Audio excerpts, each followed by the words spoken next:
And the slope of a line tangent to a curve at a point tells us how the function is changing, tells us the rate at which it's changing. dy over dx comes from delta y over delta x. It's a change in y over a change in x. That's a rate. It's an instantaneous rate. When we were developing the whole slope of a tangent line idea, we started with those secant lines. That would give us, if I actually computed a slope, if I picked a static point for our point Q and just computed that slope, that would be an average rate of change. That would be an average slope over that interval. When we find the derivative, right, we'd set up this limit, we're getting an instantaneous rate of change. And that is an application of calculus, of derivatives that we see all the time. We're going to kind of explore that a little bit in this section. And our whole next chapter is about applications of the derivative. There's a whole section on comparing rates of change of different quantities. But here we're just kind of getting used to thinking of the derivative as a rate of change and being able to see it in different contexts. With the slope of a tangent line, it's a rate of change of y with respect to x. But maybe our function exists in some context. Like, for example, the displacement of a free-falling object is given by this function, s, as a function of t, right? Where time is measured in seconds, s is measured in feet. If we want the instantaneous velocity, some of this is what we're doing, is trying to pick up on keywords and learn the language of calculus. If they ask for the instantaneous velocity of the object at t equals 4 seconds,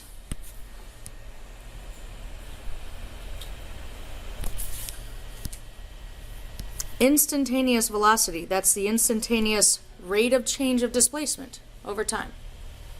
So that means we actually want ds dt.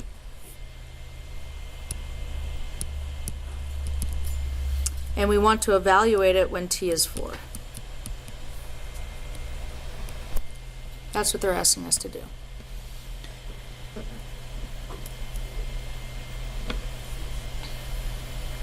So our function, s, or I'm going to use function notation, I'll call it s of t, is 16t squared.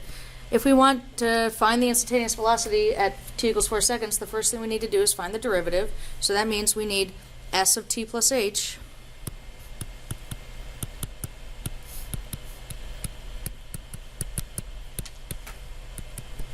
and we'll just FOIL that out like we do polynomials usually.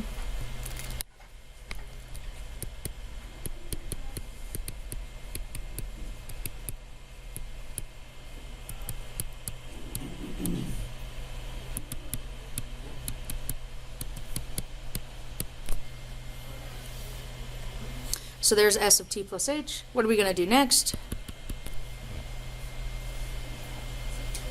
We'll subtract the s of t, but then once we do that, we'll be ready to put it in the limit. So s of t plus h minus s of t.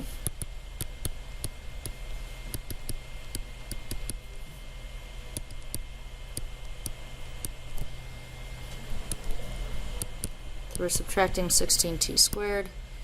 We get this stuff to cancel. And everything that's left has a factor of h, so I'll go ahead and factor it out. Now we can use this when we set up our limit. So our velocity function, v of t, is the same thing as ds dt. Velocity is the rate of change of displacement over time.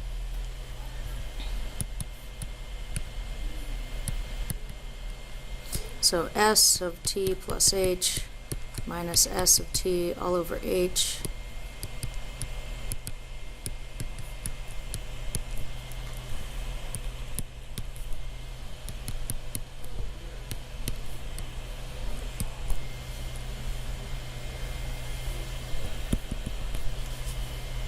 you have to cancel these h's.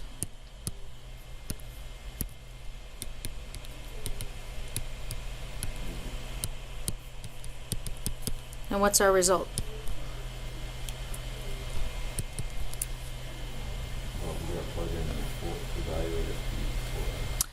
Well, we will evaluate the velocity function. What's that? Yeah, right. Yeah, so at this point we can let h go to 0, which means that the 16h will go to 0 as well. So the result of this limit is 32t. Like this is ds dt, which is also our velocity function. It's not our final result because we want to use it to answer that question.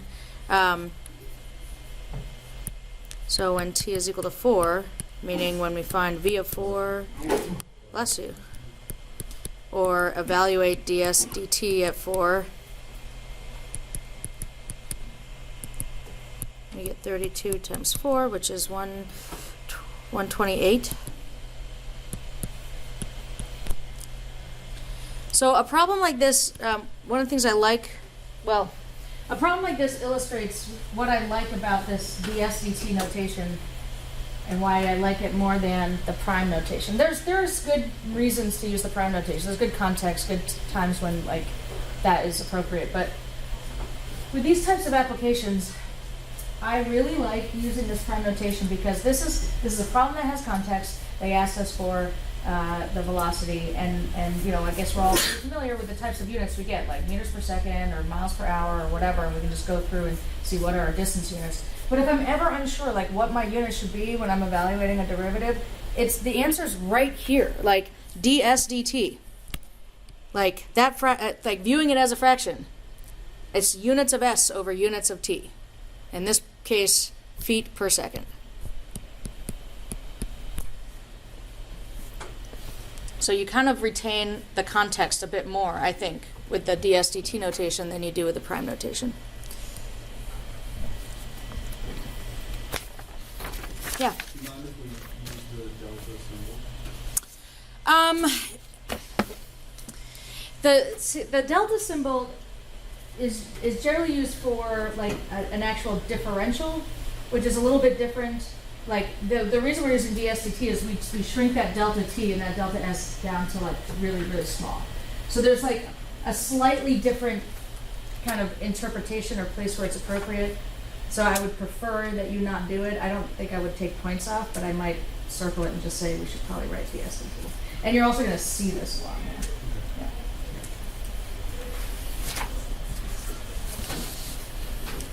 You want to do another one? Okay. All right, so we have a spherical balloon. Imagine it's a perfect sphere. We're going to find the expression for the instantaneous rate of change of volume with respect to the radius. So what does that mean that we're looking for?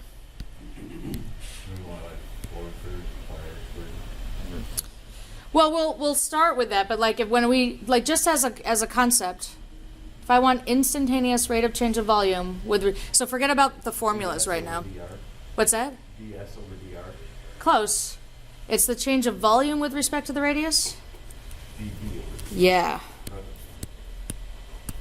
So we want dv over dr.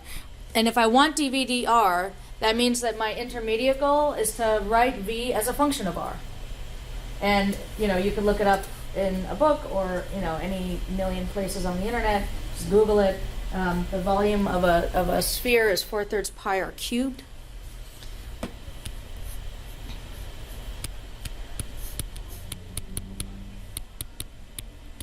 And this will be a pretty simple one to do because it's a single term and it's just a polynomial term. No fractions, no radicals.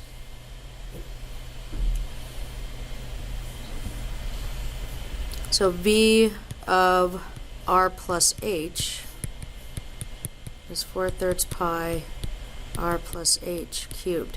Now I'm going to expand out that r plus h cubed, but this time I think it'll be convenient to leave the 4/3 pi outside. Like I'm not going to distribute that factor. So, I mean, you could, and you'll get, it's not like it'll be a ton more work or anything, but I think that there's a convenient way to approach this. If I cube out the r plus h, you can use Pascal's triangle, or you might recall that it ends up looking like r cubed plus 3r squared h plus 3r h squared plus h cubed. And so v of r plus h minus v of r looks like this.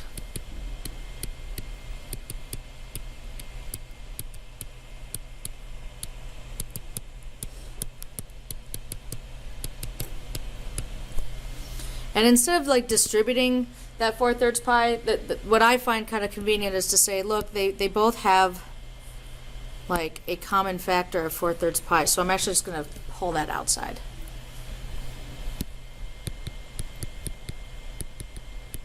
And then inside I've got the r cubed plus 3r squared h plus 3r h squared plus h cubed minus r cubed. So we still get the canceling to happen now inside the brackets. And not only that, but every term left in the brackets has a factor of h, so maybe we can yank that out as well.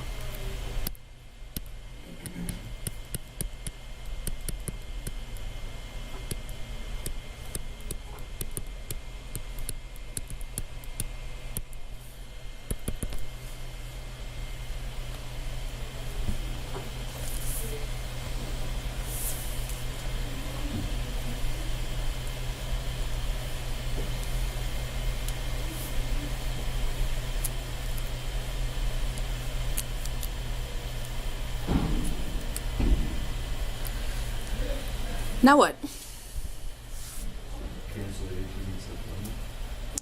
Yeah, well, I think we have to set up the limit first before we can cancel the h's, right? So if we set up our limit as h approaches 0, v of r plus h minus v of r all over h.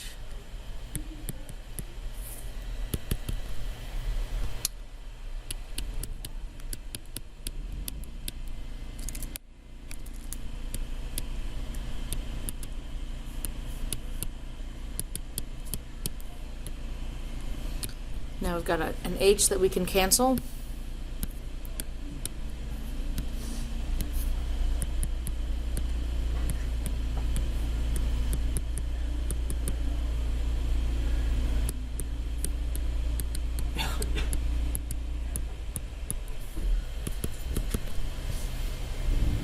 Now what? Now there's one. Yeah, yep.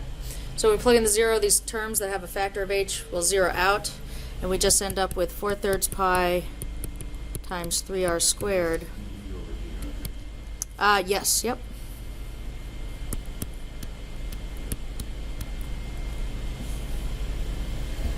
And those 3's will cancel, so we get 4 pi r squared. This is part of what they asked for. There's the expression for the instantaneous rate of change of volume with respect to radius. So it's an expression there where if I plugged in a value, and we will in a minute because they asked us to, but it said if I plugged in a certain value for the radius, it would tell me at that moment like how much the volume is going up compared to a change in the radius. Like as the radius gets bigger, how does the volume change? How much does the volume change? And look what, I mean, if we just sort of think about this as an expression, it says when the radius is bigger, right? The bigger the radius is, the faster the volume is increasing comparatively. Which kind of makes sense, right? Like the more you add on to the radius, right? Like when you think when the circle's really big, you add a little bit more to the radius, there's all that extra volume around. Whereas if it's a little tiny sphere, like adding that same amount to the radius doesn't make that much big of a difference in the total volume. So we have this expression, dVdr, and then they say evaluate it. Can I ask a question? Yeah. If it was inverse dr over dv, wouldn't it also show like as volume increase, the rate gets up, and that's only a little bit? Yes. It'd be reversed. Yep. Yep. See something similar to that. If r squared would be What's that? would it be able to cancel out with dr? It's not right. No, I mean, so the function itself was different because if you start at the beginning, and like if we were looking for dr/dv, we would at the very beginning need to solve for r in terms of v. We'd have a cube root in there, and so you'd find actually that the result of that you'd have like a cube root in the bottom. So like which would have the behavior that you described, that as the volume is bigger and bigger, the rate at which the r, it doesn't mean that r is not changing, but the rate at which the radius will be changing to accommodate the extra volume gets smaller and smaller. Because that radius doesn't need to change very much to accommodate a bigger volume. So they're asking us to evaluate this expression when the radius is 2 meters.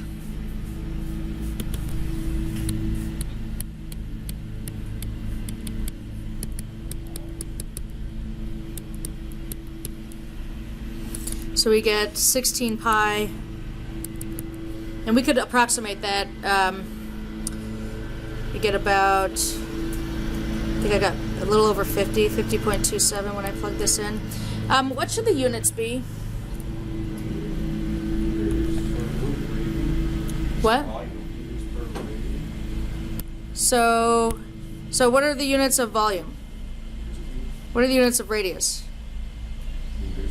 Meters. So it's, yeah, well, so meters cubed per meter. I'm actually going to keep writing it as meters cubed per meter because that expresses it as a rate. It retains that same kind of context where we're trying to compare a change in the volume with a change in the radius. Technically, yeah, you could say meters cubed over meters is meters squared. And an interesting thing to observe right now is that if I wanted to find the surface area of a sphere, I'd simply use the formula 4 pi r squared. Like, this is the formula for the surface area of a sphere. It's almost like the sphere knows its derivative of its volume with respect to radius. It's like part of it. Right? Interesting. Yeah. Yes. You'll have to shout it out, though, because we got very important lawn mowing happening outside. So how did you go, like, back up a little bit? Yeah. How did you go from the minus 4.3 pi r cubed To this line? Yeah. So I said, if I look at this line, I could think of it as subtracting two things. There's my f of r, v of r plus h, minus v of r. And there's a common factor of 4/3 pi r cubed that I just took out. So I took this stuff here, then I brought this down, and then I grabbed that here. Any other questions? Okay.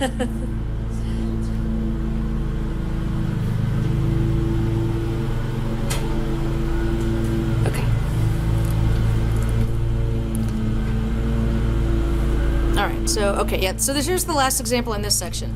I like to include this example because really it's like, I don't have any background in working with circuits or anything, but I do have a background in reading through a problem and kind of interpreting what the relevant information is, okay? So you don't need to have a background in the context to understand what they're asking us to do. So they tell us at first that the power, P, produced by an electric current in a resistor varies directly as the square of the current. I'm going to not read any further than that at first. Here they're telling us how we set up the function that we need to start with.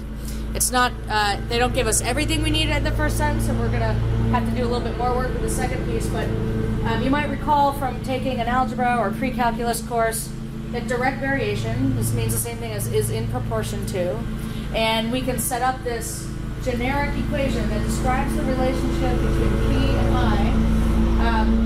If P varies directly as the square of the current, that means that P is equal to some constant, which we usually call K, times, in this case, the square of the current, I squared.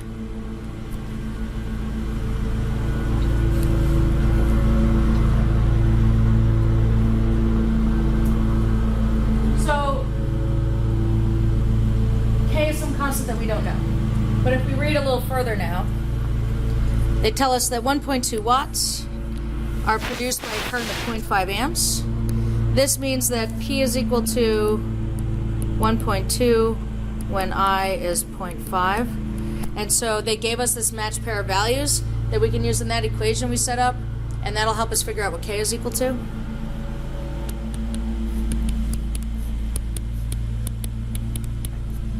And if you square 0.5, you get 0.25. And dividing both sides by a quarter gives you 4.8. So knowing this value of K means that we actually have our function. P, or P of I, if you want to use that function notation, is equal to 4.8 I squared. And it's particularly for folks who didn't take pre-calc here and who don't have a background in like circuits and stuff, you might be confused about why we're using this little I, and doesn't that mean a square root of negative 1? And in engineering, mathematics, I is usually reserved for a variable current, and you'll even when they work with complex numbers, they'll call that constant J for the square root of negative 1 instead of I. So we have our function. Now let's read more. Find an expression for the instantaneous rate of change of power with respect to current.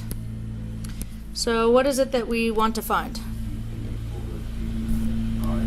dP over what? Di, yep. And then we'll evaluate it at 2.5 amps. So we're going to need P of I plus H is 4.8 I plus H squared.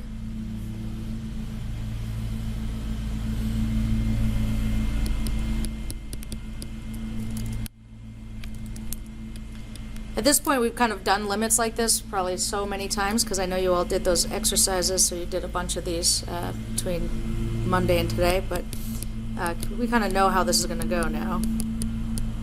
We're going to FOIL that out. We could distribute the 4.8 or not. We could approach it the way we did the last one. Do you have a preference? What do you want to do? How we did it in the last equation seems pretty okay. Okay. So now P of I plus H minus P of I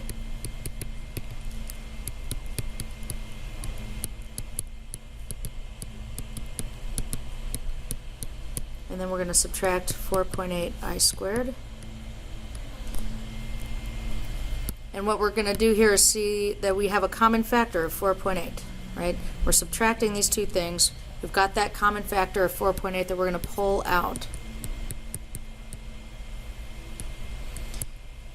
So inside I've got the I squared plus 2IH plus H squared, and then minus this I squared.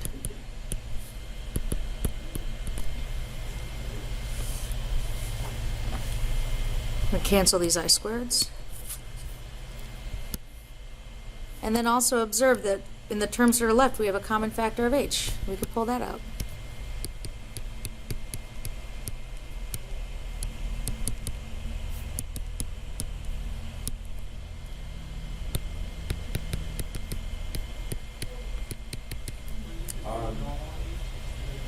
Yeah. Oh, yep. Yes, and in fact it's just 2I. There we go. We've got to actually do the factoring, as it turns out. So 2I plus H inside the parentheses.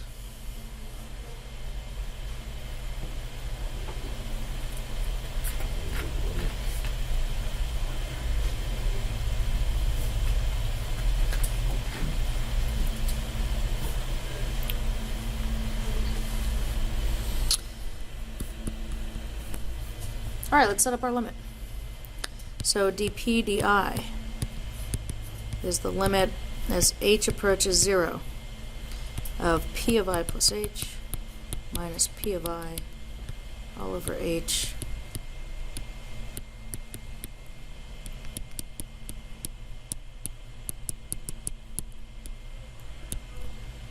we know what's going to happen next.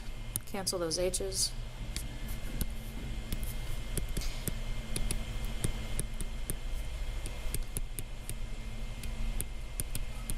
Now we bask in the success of our algebra because it's no longer a problem to let H go to 0.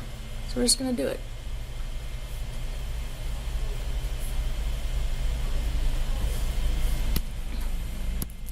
So this goes to 0. And as that goes to 0, we have 4.8 times 2I, or 9.6I. There's dP di.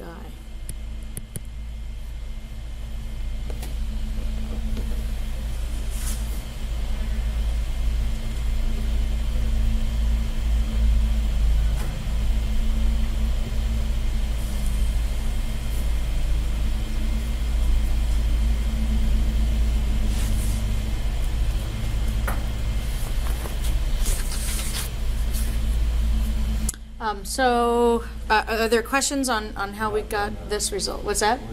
No, we're not done yet. Yep. Are there questions now we got this far? Good, yeah. Nice try. Yeah, I'm just gonna go, you guys. You're all set with the rest of it? Okay. So yeah, we're gonna evaluate. Wait, 2.5, right? So, what do we get? 24.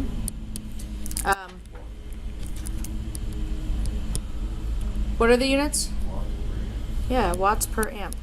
And those with the backgrounded circuits might recognize that is something. I don't know what it is. There's some other unit that's watts per amp. Anybody know? What is it? Oh, volts. Okay.